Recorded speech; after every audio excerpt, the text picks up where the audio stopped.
Bismillahirrahmanirrahim. Assalamualaikum warahmatullahi wabarakatuh. Teman-teman sekalian, pada kesempatan kali ini kita akan menceritakan para pejuang Islam, materi pelajaran tarikh ya. Dan pada kesempatan kali ini kita akan bercerita salah satu pejuang Islam yang bernama Umar bin Abdul Aziz.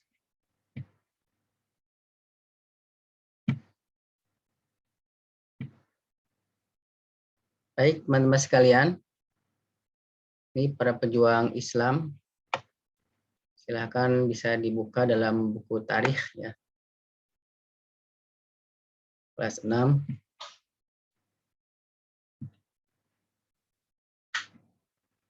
Dan untuk hari ini atau kesempatan kali ini kita akan menceritakan Umar bin Abdul Aziz.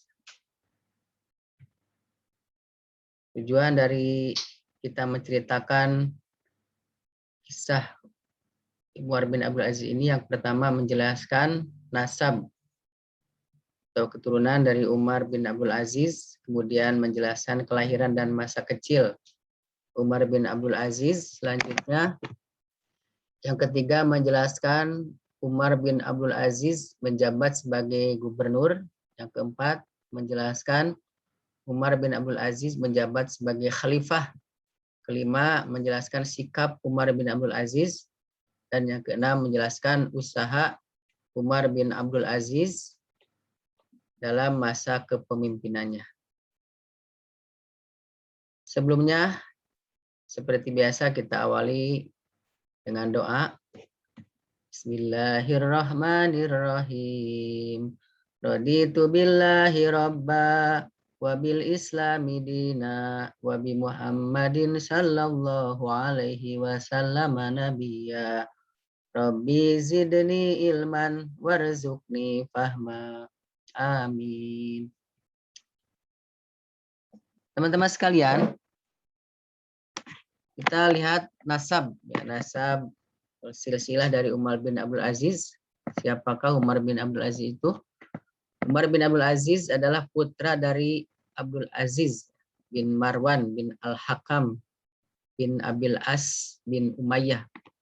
Ibunya adalah Laila binti Asim bin Umar bin Al-Khattab. Umar bin Abdul Aziz merupakan salah satu keturunan Umar bin Khattab, ya, salah satu dari Khulafaur Rasyidin, sahabat Rasulullah Shallallahu Alaihi Wasallam dari jalur ibu. Umar bin Abdul Aziz adalah salah satu khalifah dari Bani Umayyah yang terkenal dengan kesolihannya. Para ahli sejarah menyebutkan bahwa Umar bin Abdul Aziz mewarisi kepemimpinan para Khulafaur Rasyidin. Kelahiran dan masa kecil Umar bin Abdul Aziz. Umar bin Abdul Aziz dilahirkan pada tahun 61 Hijriah. Beliau dilahirkan dan tumbuh di lingkungan keluarga kerajaan Bani Umayyah di Damaskus. Saat remaja, ayahnya Abdul Aziz mengirim Umar untuk belajar agama pada para ulama di kota Madinah. Sejak kecil, Umar bin Abdul Aziz telah menghafal Al-Quran. Ia tumbuh menjadi pemuda yang berilmu tinggi dan bertakwa kepada Allah Subhanahu wa Ta'ala. Umar bin Abdul Aziz menjabat sebagai gubernur. Setelah ayahnya Abdul Aziz meninggal dunia, Umar tinggal bersama pamannya Abdul Malik bin Marwan yang merupakan khalifah di Bani Umayyah. Umar dinikahkan dengan putri Abdul Malik yang bernama Fatimah. Umar mendapatkan amanah menjadi gubernur Madinah, kemudian menjabat sebagai gubernur Hijaz, Mekah, Madinah dan sekitarnya dari tahun 89 sampai 93 Hijriah. Sebagai seorang gubernur, Umar merupakan contoh pemimpin adil dan sayang kepada rakyat Madinah dan Hijaz. Dia juga menghormati para ulama Madinah dan selalu bermusyawarah dengan ulama-ulama di Madinah dalam memutuskan kebijakan pemerintahan. Umar bin Abdul Aziz menjabat sebagai khalifah. Umar bin Abdul Aziz menjabat sebagai khalifah setelah Sulaiman bin Abdul Malik. Sulaiman bin Abdul Malik menuliskan surat wasiat agar Umar bin Abdul Aziz yang menggantikannya sebagai khalifah setelah ia wafat. Sulaiman bin Abdul Malik adalah sepupu Umar bin Abdul Aziz. Pada awalnya, keluarga Sulaiman bin Abdul Aziz tidak setuju dengan pengangkatan Umar bin Abdul Aziz. Akan tetapi, setelah beberapa waktu, mereka pun menerima. Bagaimana sikap Umar bin Abdul Aziz? Umar bin Abdul Aziz adalah orang yang sangat zuhud dan jujur. Ia tidak menginginkan jabatan. Ketika ia mendengar wasiat Sulaiman bin Abdul Malik, ia berkata, "Inna lillahi wa inna ilaihi raji'un." Umar bin Abdul Aziz menganggap bahwa jabatan itu adalah musibah karena takut akan amanah dan pertanggungjawaban di hadapan Allah Subhanahu wa taala. Pada awalnya ia hendak mengundurkan diri dari jabatan khalifah, akan tetapi kaum muslimin menolaknya sehingga tidak ada pilihan lain kecuali menerima jabatan yang berat tersebut. Usaha Umar bin Abdul Aziz dalam masa kepemimpinannya. Umar bin Abdul Aziz menjabat sebagai khalifah hanya 2,5 tahun, yaitu sejak tahun 99 sampai 101 Hijriah. Di masa yang singkat tersebut, Umar bin Abdul Aziz mampu mengadakan beberapa perubahan. Di antaranya, yang pertama, mengembalikan semua kekayaan kerajaan ke Baitul Mal. Baitul Mal adalah tempat kaum muslimin mengumpulkan zakat, sedekah, dan infak. Baitul Mal ini pula yang digunakan oleh pemerintah untuk menanggung seluruh kebutuhan orang fakir dan miskin yang membutuhkan. Umar bin Abdul Aziz memulai dari fasilitas kerajaan yang dimilikinya. Kuda dan kendaraan lainnya dikembalikan ke Baitul Mal. Kemudian meminta istrinya menyumbangkan seluruh perhiasannya ke Baitul Mal. Dilanjutkan kepada seluruh keluarga Bani Umayyah yang lain menggunakan harta dari Baitul Mal secara zalim, mereka diminta mengembalikannya. Berita tentang hal ini tentu saja menyenangkan kaum muslimin. Mereka yakin bahwa Umar tidak akan zalim kepada rakyatnya. Sejak saat itu, kebutuhan seluruh fakir miskin ditanggung oleh Baitul Mal. Kaum muslimin hidup dalam kecukupan dan tidak ada yang menerima zakat.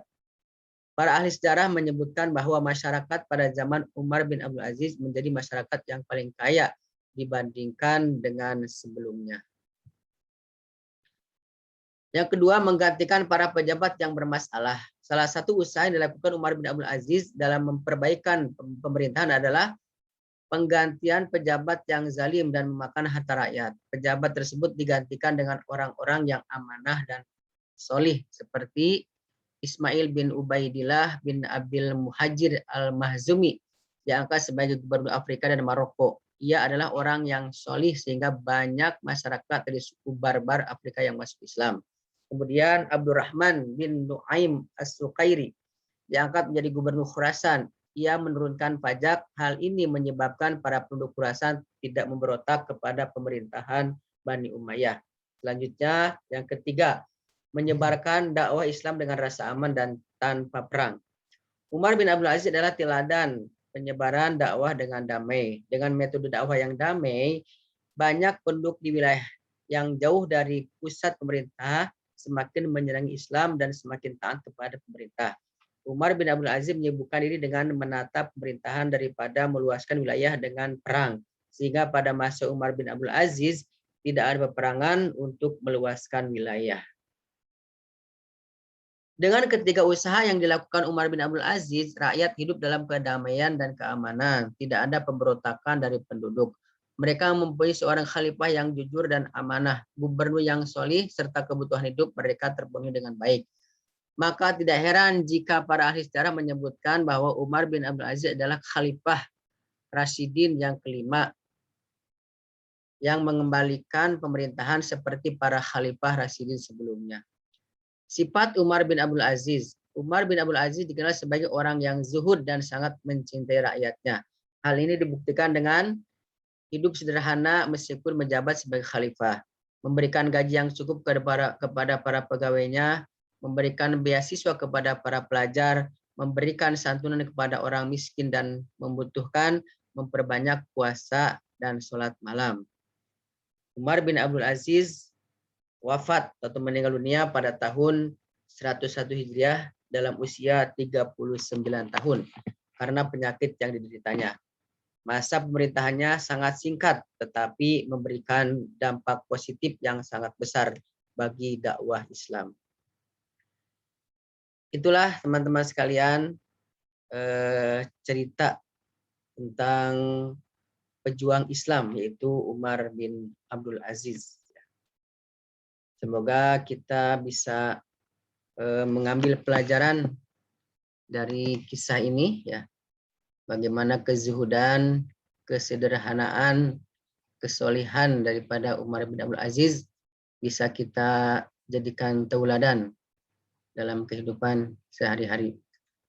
Akhirnya kita tutup pertemuan ini, pelajaran ini dengan doa, Subhanaka Allahumma bihamdika asyhadu an la ilaha illa anta astaghfiruka wa atubu ilaik.